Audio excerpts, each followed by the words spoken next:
कहां है सीरिया से भागे बशर अल असद और उनका परिवार?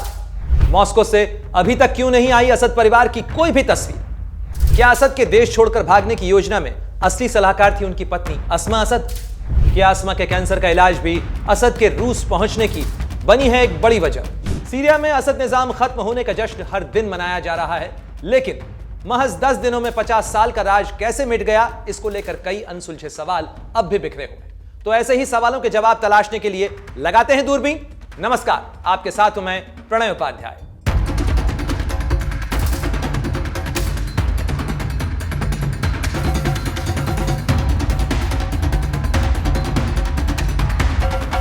डॉक्टरी की पढ़ाई से सीरिया के डिक्टेटर बने बशर अल असद का राज खत्म हुए 10 दिन का वक्त हो चुका है। सीरिया में दमिश्क से लेकर अलेप्पो, इदलिब तक सड़कों पर उतरी जनता और विद्रोही असद राज का हर निशान मिटाने में लगे। जनता असद परिवार से जुड़ी हर मूर्ति तोड़ रही है, हर मीनार गिरा रही। वहीं दमिश्क से गायब हुए असद परिवार का अभी तक कोई निशान दूसरे देश में सामने नहीं आया है। सामने आई है तो बस वो खबरें जिनके मुताबिक असद का परिवार रूस में शरण ले चुका है। साथ ही एक चिट्ठी जो कथित तौर पर असद की तरफ से जारी की गई, जिसमें असद ने अपने सीरिया छोड़ने के हालात को समझाया है। लेकिन असद के सीरिया छोड़ने से पहले तक उनकी राजनीति का चार्मिंग चेहरा रही अस्मा असद की न तो कोई तस्वीर सामने आई है, न ही उनका कोई बयान आया है। अस्मा, जो लंदन में पली बढ़ी इन्वेस्टमेंट बैंकर रही, हार्वर्ड में पढ़ाई का मौका छोड़कर बशर अल असद से शादी के बाद सीरिया की फर्स्ट लेडी बनी। राष्ट्रपति बनने से पहले असद भी लंदन में डॉक्टरी की पढ़ाई कर रहे थे और वहीं उनकी मुलाकात अस्मा से हुई। बीते 24 सालों में असद के लिए घर ही नहीं, राजनीति का सपोर्ट सिस्टम रही अस्मा का मॉस्को पहुंचने के बाद अभी तक कोई निशान सामने नहीं आया है। सीरिया की फर्स्ट लेडी ही नहीं, सत्ता का एक समानांतर केंद्र रही अस्मा की ताकतवर शख्सियत का एक भी फोटो रूस की जमीन से सामने नहीं आया है। बशर अल असद की सियासत के जानकारों का मानना है कि असद के मुल्क छोड़ने के फैसले के पीछे एक बड़ी वजह पत्नी अस्मा की सलाह और परवाह दोनों थी। यह बात किसी दिन बयान के तौर पर सामने आ जाए तो भी हैरानी नहीं होगी। अस्मा 2011 से पहले तक पश्चिमी मुल्कों से लेकर विदेशी मीडिया का चहेता चेहरा रही।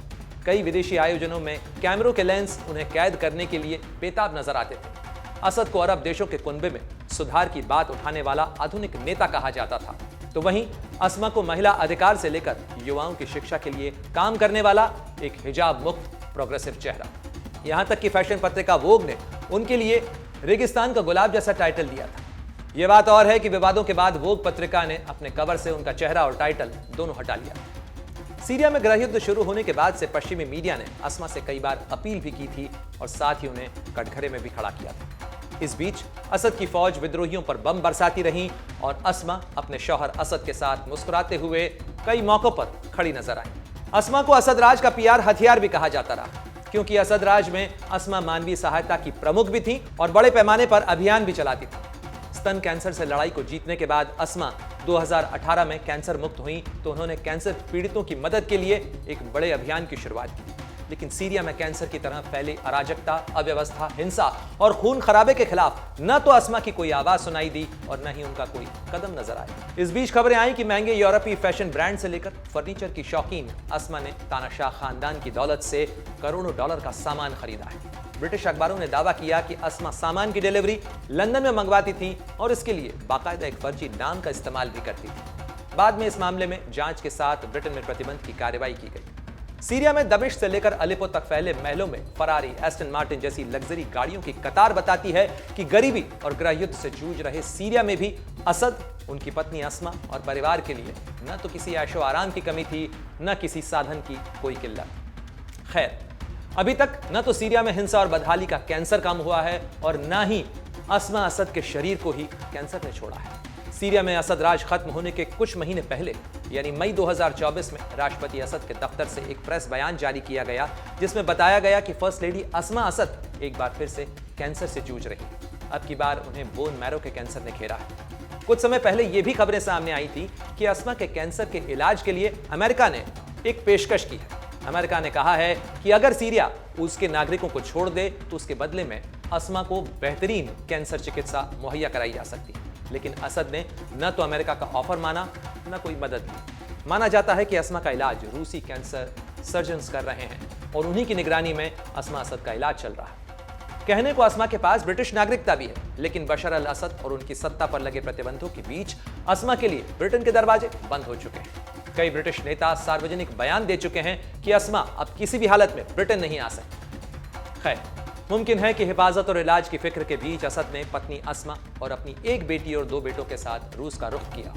जाहिर है, सत्ता जाने के बाद असद अपनी पत्नी को बचाने के लिए कोई कसर नहीं छोड़ना चाहेंगे। साथ ही रूस में रहते हुए उनकी कोशिश अपनी सियासत को समेटने की भी होगी, क्योंकि सीरिया में असद के राज को बचाने में रूस एक बड़ा मददगार रहा है। साथ ही असद की कोशिश होगी कि अगर मौका मिले तो वापसी का रास्ता भी तलाशा जाए। लेकिन जब तक ऐसा नहीं होता, तब तक फिलहाल मॉस्को ही उनके लिए महफूज जगह है। वैसे अगर अरब देशों के हालिया तानाशाहों की फहरिस्त में बशर अल असद और उनके परिवार को देखें तो काफी खुशकिस्मत नजर आते हैं, क्योंकि सद्दाम हुसैन और मुअम्मर गद्दाफी जैसे अंत का सामना करने से पहले ही बशर अल असद को सुरक्षित निकलने का रास्ता मिल गया। हालांकि सवाल असद की सुरक्षा का नहीं, बल्कि इस इलाके और वहां पल रही आतंकी फैक्ट्री का है, क्योंकि सद्दाम हुसैन के दुनिया से जाने के बरसों बाद भी अभी तक न तो इराक संभल पाया है और न ही गद्दाफी राज के खात्मे के बावजूद लीबिया उबर पाया है। इसका खामियाजा पूरी दुनिया आतंकवाद के घावों के साथ आज भी लगातार झेल रही है। अगर आप ये वीडियो YouTube पर देख रहे हैं तो हमारे चैनल को सब्सक्राइब कर बेल आइकन दबाएं और Facebook पर देख रहे हैं तो हमारे पेज को लाइक करें। 8 मिलियन प्लस सब्सक्राइबर, आपके इस भरोसे के लिए बहुत धन्यवाद।